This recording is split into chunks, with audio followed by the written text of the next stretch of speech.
Sholli ala Muhammad. Assalamualaikum warahmatullahi wabarakatuh.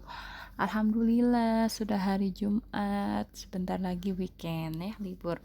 Teman-teman, SBDP tema 5H ya. Tema yang akan kita pelajari adalah tema 5H. Satu buku untuk satu kali pertemuan ya, satu kali video. Oke. Bismillahirrahmanirrahim. Doa sebelum belajar. Robbi zidni ilma warzuqni fahma. Robbi shrahli sodri wa yassirli amri wahlul 'uqdatam min lisani yafqahu qauli. Amin amin ya rabbal alamin. Semoga Allah memberikan kemudahan kepada kita untuk menerima pelajaran. Kemudian semoga ilmu yang kita dapati bisa bermanfaat. Materinya nih hari ini, 1. Lagu bertangga nada diatonik mayor dan lagu bertangga nada diatonik minor. Kayaknya udah pernah ya, betul. Beberapa yang lalu ya sudah pernah dipelajari, dan kita bertemu lagi di tema 5H. Materi yang kedua yaitu tentang pola lantai gerak tarik. Pola lantai sepertinya sudah betul, memang sudah pernah dan ada lagi di tema 5H.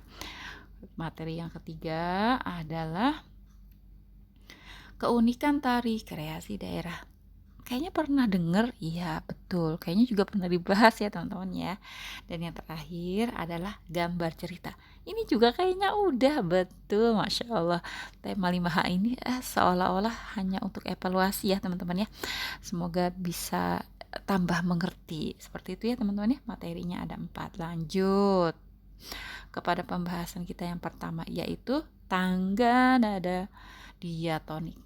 Tangga nada diatonik adalah tangga nada yang memiliki 2 jarak nada, yaitu 1 dan setengah. Ya, tangga nada diatonik pengertiannya. Kemudian tangga nada diatonik terdiri atas 2 jenis, yaitu tangga nada mayor dan tangga nada minor. Berikutnya adalah pengertiannya. Tangga nada diatonik mayor. Pasti udah hafal. Di rumah pasti udah langsung disebut ya. Ya, tangga nada diatonik mayor, ciri-cirinya yaitu betul bersifat gembira dan bersemangat. Jadi, lagu-lagu yang bertangga nada diatonik mayor adalah lagu-lagu yang iramanya itu, yang liriknya itu penuh dengan semangat, keceriaan ya, penuh dengan kegembiraan. Kemudian ciri-ciri yang lain adalah diawali dan diakhiri dengan nada do. Do re mi fa sol la si do. Aduh, maaf. Ya, itu do ya, teman-temannya, diawali dan diakhiri dengan nada do. Kemudian lawannya atau jenis keduanya adalah tangga nada diatonik minor. Apa ciri-cirinya? Yaitu bersifat sedih ya, kebalikan yang mayor ya, bersifat sedih, kurang bersemangat. Kemudian ya liriknya sama musiknya ya tentang sesuatu yang bikin kita menjadi mellow gitu ya teman-teman ya. Terus diawali dan diakhiri dengan nada la. Do re mi fa sol la. Nah, itu ya, diawali dan diakhiri dengan nada la tadi. Tangga nada diatonik minor ya, mayor dan minor. Lanjut, pola lantai dalam tarian. Ya, pola lantai dalam tarian. Pola lantai ini pengertiannya coba diingat-ingat, boleh juga dicatat. Pola lantai adalah garis imajiner. Garis imajiner itu apa teman-teman? Garis imajiner itu artinya garis hayal ya, garis bayangan ya. Pola lantai adalah garis imajiner yang dilalui oleh penari pada saat melakukan gerak tari ya.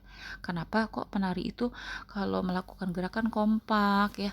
Ya karena salah satunya adalah memiliki pola lantai. Kebayang nggak sih kalau tarian itu tidak ada polanya? Acak-acakan ya teman-teman ya. Yang satu penari ke sana, yang satu penari ke sini, jadi nggak ada konsepnya gitu ya, tidak teratur. Nah, itu pengertian dari pola lantai dalam tarian. Kemudian terbagi ke dalam dua pola lantai ya. Dalam tarian itu yang pertama garis lurus. Bentuk pola ya, garis lurus, bentuk pola yang dapat dikembangkan menjadi berbagai pola lantai ya. Dari garis lurus itu kita bisa membuat pola lantai tarian, diantaranya ada garis horizontal ya.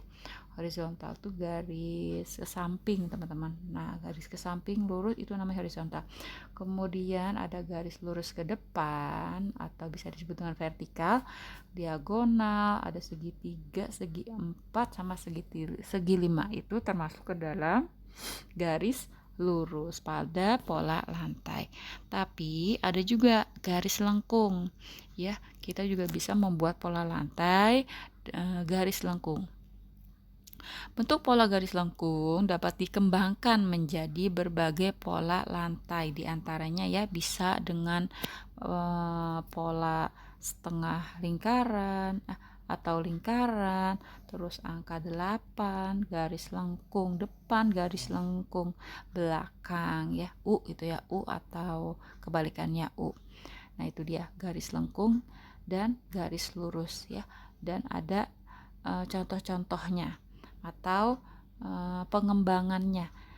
Dari garis lengkung itu jadi apa aja, atau garis lurus itu bisa jadi apa saja. Sini ya terbagi ke dalam dua pola lantai dalam sebuah tarian. Berikutnya adalah kita akan berbicara tentang keunikan tari kreasi daerah ya. Kita tahu nih kalau bahwasanya kita Indonesia memiliki beragam kebudayaan ya. Di antaranya adalah tarian daerah. Nah, keunikan tari kreasi daerah. Keunikan adalah ciri umum yang menjadi penanda suatu hal agar dapat dikenal dan tidak dapat ditiru oleh orang lain. Ya, unik. Itu unik banget. Emang unik apa artinya? Oh, unik itu adalah ciri umum yang menjadi penanda suatu hal agar dapat dikenal dan tidak dapat ditiru oleh orang lain. Gak bisa ditiru ya. Jadi hanya dimiliki oleh satu hal aja. Nah, teman-teman, ini dia ada beberapa keunikan tari kreasi daerah. Yang pertama yaitu gerakan tari. Biasanya gerakan tari kreasi daerah itu bukan cuma asal gerakan, tapi memiliki makna ya. Misalnya kayak burung merak berarti berbicara atau bercerita tentang gerakan burung merak dan yang lainnya. Kemudian ada yang unik juga yaitu tentang kostumnya ya. Kostumnya tuh unik-unik, seperti ada yang menggunakan bulu-bulu hewan ya. Kostumnya unik-unik ya. Warnanya juga cerah-cerah. Dan yang ketiga adalah yang unik dari tari kreasi daerah adalah musiknya. Musiknya biasanya adalah diiringi dengan musik-musik tradisional Indonesia ya. Dan yang keempat yaitu tata rias. Kebayang gak sih teman-teman kalau penari nggak pakai hiasan ya? Bakal kurang menarik ya. Ada yang kurang lah seperti itu ya.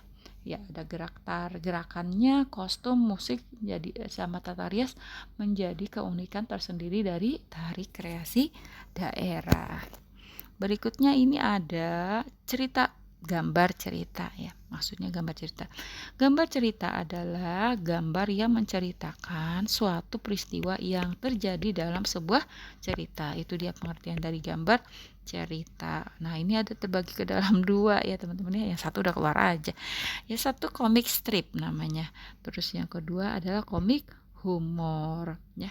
Itu ada gambar cerita dan pengertiannya. Terus dibagi menjadi dua yaitu komik strip sama komik humor. Apa itu komik strip? Komik strip berisi beberapa kotak gambar komik. Sementara apa itu komik humor? Kalau komik humor adalah komik lucu berisi hal-hal yang dianggap lucu oleh penulis ya, seperti itu. Salah satunya. Lagi ya teman-teman biar lebih jelas, ini ada contohnya, contoh gambar cerita yang tadi komik strip. Nah, ini. Oke, Bu Nisa bacain ya. Biskuit Gemros siapa nih? Sikat katanya gitu kan. Pertama makan yang manisnya dulu habis itu baru biskuitnya. Nah itu namanya comic strip ya. Ada 4 gambar, terus disertai juga dengan kalimatnya ya. Ada keterangannya. Terus ini ada komik humor. Kalau komik humor tadi katanya adalah komik yang lucu ya, yang dianggap lucu. Ribet amat dari tadi prepare nggak selesai-selesai. Iyalah, lagi pandemi, keluar harus tetap safety. Gimana sih? Wah, lucu. Lucunya apa teman-teman? Sampai segitunya ya. Pakai apa itu? Masker sampai satu muka, bukan cuma hidung sama mulut doang. Lucu teman-teman ya. Lucu lah, masa nggak lucu? Oke, ini dia soalnya atau tugas teman-teman hari ini. Apa yang dimaksud dengan gambar cerita? Lah yang tadi itu ya. Apa yang dimaksud dengan gambar cerita? Terus di buku tulis ya jawabannya. Terus jelaskan ciri-ciri gambar cerita. Ya, tolong jelaskan. Itu saja tugas hari ini dari Bu Guru. Terima kasih. Ya betul, alhamdulillah. Terima kasih teman-teman. Semoga bisa dipahami. Mari kita tutup dengan membaca hamdalah. Alhamdulillahirabbil alamin. Assalamualaikum warahmatullahi wabarakatuh.